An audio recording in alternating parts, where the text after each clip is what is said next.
मसालेदार चमचमीत दम आलू खायला एकदम टेस्टी।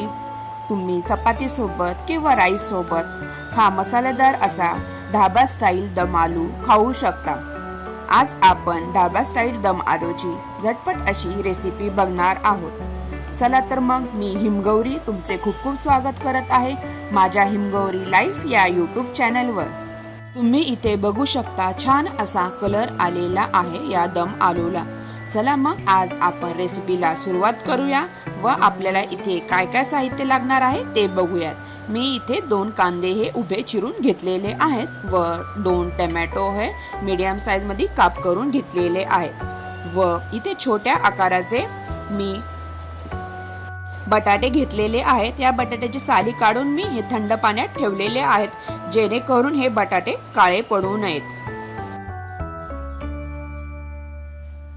व इथे 4-5 लसणाच्या पाकळ्या व थोडेसे अद्रक मी घेतलेले आहे। आता गॅसवर आपल्याला एक पॅन ठेवायचा आहे। त्या पॅन मध्ये आपल्याला थोडेसे तेल, जेणेकरून आपण जे बटाटे घेतलेले आहेत ते बटाटे या तेलामध्ये चांगले फ्राय होतील एवढे तेल आपल्याला इथे घालायचे आहे। तेल हे चांगले गरम झाले की त्यामध्ये आपण जे बटाटे छोट्या आकाराचे घेतलेले होते ते तेल ह्या तेलामध्ये चांगले आपल्याला फ्राय करून घ्यायचे आहे। गोल्डन ब्राउन कलर पर्यंत आपल्याला हे बटाटे चांगले फ्राय करून घ्यायचे आहेत। मी सगळे बटाटे जे घेतलेले होते या तेलामध्ये टाकलेले आहे। आता छानपैकी हे बटाटे मी या तेलामध्ये चांगले फ्राय करून घेणार आहे। तर फ्राय करत असताना थोडेसे हे बटाटे आपले शिजलेही जातात। चांगले ब्राउन कलर येईपर्यंत मी हे बटाटे तेलामध्ये भाजून घेणार आहे। झाकण लावून थोडे ठेवले आहे। आता तुम्ही इथे बघू शकता छानपैकी असा बटाटा आपला इथे फ्राय झालेला आहे। आता हे आपल्याला साईडला काढून घ्यायचे आहे। एका प्लेटमध्ये फ्राय झालेले बटाटे मी एका प्लेटमध्ये काढून घेत आहे।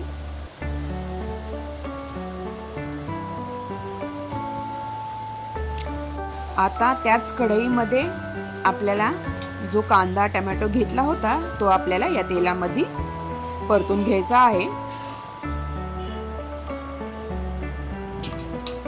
आता याच तेलामध्ये आपण चिरलेला कांदा मी हा चांगला परतून घेणार आहे।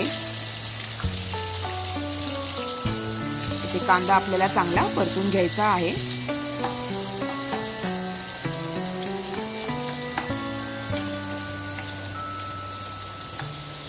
पाच मिनिटं मी हा कांदा असा चांगला परतून घेतलेला आहे।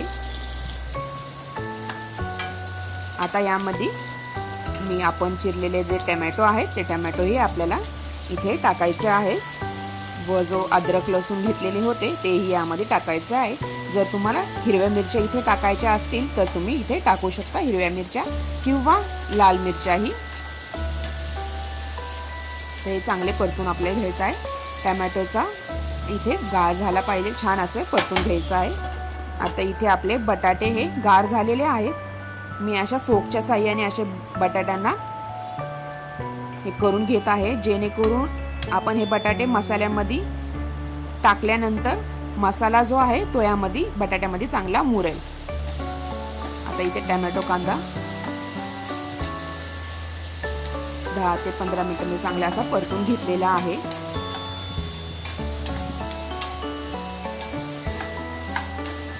छानपैकी आपल्याला हे परतून घ्यायचं आहे कांदा आणि टोमॅटो। आपल्याला याची ग्रेव्ही बनवायची आहे, मिक्सर मधनं बारीक पेस्ट करायची आहे। तर यामध्ये मी थोडेसे मीठ टाकणार आहे। मिठामुळे टोमॅटोचा थोडासा गाळ होईल। अजून 5 मिनिटं मी असेच परतून घेणार आहे। झाकण लावून आता इथे थोड्या वेळ ठेवणार आहे 5 मिनिटासाठी। आता तुम्ही इथे बघू शकता छानपैकी ते परतले गेलेला आहे। आता हे जे मसाला आहे ते आपल्याला थंड होऊन द्यायचे आहे। नंतर मिक्सर मधनं आपल्याला याची पेस्ट करून घ्यायची आहे व त्याच कढईमध्ये आपल्याला दम आलू बनवायचे आहेत। आता त्याच कढईत मी अजून थोडेसे तेल टाकणार आहे व त्या तेलामध्ये आपल्याला 1 चमचा एवढं बेसन पीठ टाकून परतून घ्यायचे आहे। बेसन पिठामुळे आपली इथे ग्रेव्ही थिक होते व जे आपण गार झालेले वाटण आहे ते मी बारीक वाटून घेतलेले आहे कांदा टोमॅटोचे. मी इथे चमचाभर एवढे बेसन पीठ टाकलेले आहे तेलामध्ये व हे चांगले थोडेसे 2-3 मिनिटं परतून घेणार आहे. व जो आपण कांदा टोमॅटो अद्रक लसूणची पेस्ट बारीक केलेली आहे ती पेस्ट यामध्ये आपल्याला टाकायचं आहे. बेसन पीठ चांगले परतले गेल्यानंतर तर तुम्ही इथे बघू शकता छान अशी बारीक पेस्ट करून मी घेतलेली आहे. आता कांदा टोमॅटोची पेस्ट आपल्याला यामध्ये टाकून चांगलं हे आपल्याला आता मसाला परतून घ्यायचा आहे 5 मिनिटं. व बाकीचे आपल्याला मसाले इथे टाकायचे आहेत परतल्यानंतर. हा मसाला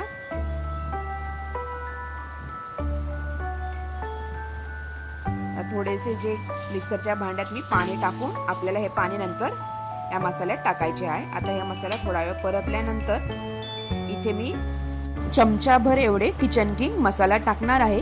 किचन किंग मसाल्यामुळे हे आपले दम आलू खायला एकदम टेस्टी लागतात. इथे एवढा मी हा किचन किंग मसाला घेतलेला आहे. व इथे 1 चमचा एवढी काश्मीरी मिरची पावडर, कलर छान येतो.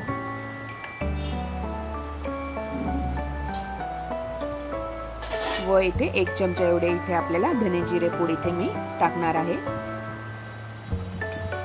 आता हे मसाले टाकल्यानंतर आपल्याला चांगले परतून घ्यायचे आहे.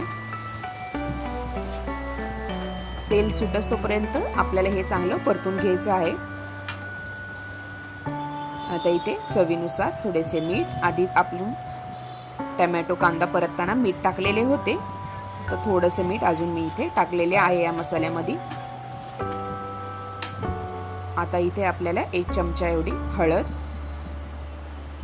व लाल तिखट टाकायचे आहे. तुम्हाला इथे तिखट जेवढे हवे आहे तेवढे तुम्ही इथे तुमच्या आवडीनुसार तिखट टाकू शकता. मी इथे 1 चमचा एवढे लाल तिखट टाकलेले आहे. आता हे सगळे मसाले आपले टाकून झालेले आहेत. आता छानपैकी हा मसाला थिक असा झालेला आहे, चांगला परतले गेलेला आहे. आता तुम्हाला इथे जेवढी ग्रेव्ही हवे आहे तेवढे तुम्ही इथे पाणी ऍड करू शकता.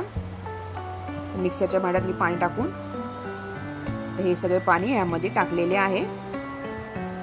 5 मिनिटं आता हा मसाला गुठळ्या आपल्याला ह्या मसाल्याचे फोडून घ्यायचे आहेत व चांगला मिक्स करून घ्यायचा आहे. थिक अशी आपली इथे ग्रेव्ही बनवायची आहे. तुम्हाला पातळ थिक जशी ग्रेव्ही हवी आहे तशी तुम्ही इथे बनवू शकता. चांगला इथे उकळी आलेली आहे या मसाल्याला. आता जे आपण छोट्या आकाराचे बटाटे जे तेलामध्ये फ्राय केलेले होते ते ह्यामध्ये टाकायचे आहेत. आणि आपल्याला आता इथे आपण दम आलू बनवत आहोत त्यामुळे आपल्याला झाकण लावून ह्या बटाट्यांना चांगला दम द्यायचा आहे. छानपैकी अजून आपल्याला हे बटाटे या ग्रेव्हीमध्ये शिजून द्यायचे आहेत. मस्तपैकी 5-10 मिनिटं मी हे बटाटे या ग्रेव्हीमध्ये शिजून घेतलेले आहेत. छानपैकी थिक अशी आपली इथे ग्रेव्ही रेडी झालेली आहे. अशा प्रकारे इथे आपले दम आलू ढाबा स्टाईल झटपट असे दम आलू रेडी झालेले आहे. अजून झाकण लावून मी हे असेच थोड्या वेळ ठेवलेले आहे. छानपैकी उकळी आलेली आहे या दम आलूला. आता यामध्ये मी थोडीशी कसुरी मेथी वरतून टाकणार आहे.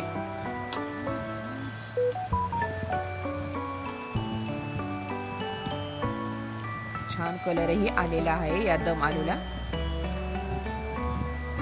तुम्ही इथे कोथिंबीर ही बारीक चिरून टाकू शकता. मी इथे कसुरी मेथी टाकणार आहे. छान असा फ्लेवर वास येतो कसुरी मेथी टाकल्यामुळे. छानपैकी इथे कसुरी मेथी टाकलेली आहे. अशा प्रकारे तुम्हाला माझी ही रेसिपी कशी वाटली नक्की कमेंटद्वारा कळवा व माझ्या चॅनलला सबस्क्राईब करा. आणि व्हिडिओ शेवटपर्यंत तुम्ही बघितल्याबद्दल तुम्हा सगळ्यांचे खूप खूप धन्यवाद. आणि जर तुम्ही माझ्या चॅनलवर नवीन असाल तर चॅनलला सबस्क्राईब करा व बेल आयकॉनवर क्लिक करा जेणेकरून तुम्हाला नवीन नवीन रेसिपीज माझ्या चॅनलवर बघायला भेटतील. थँक्यू व्हिडिओ शेवटपर्यंत बघितल्याबद्दल. पुन्हा भेटूया.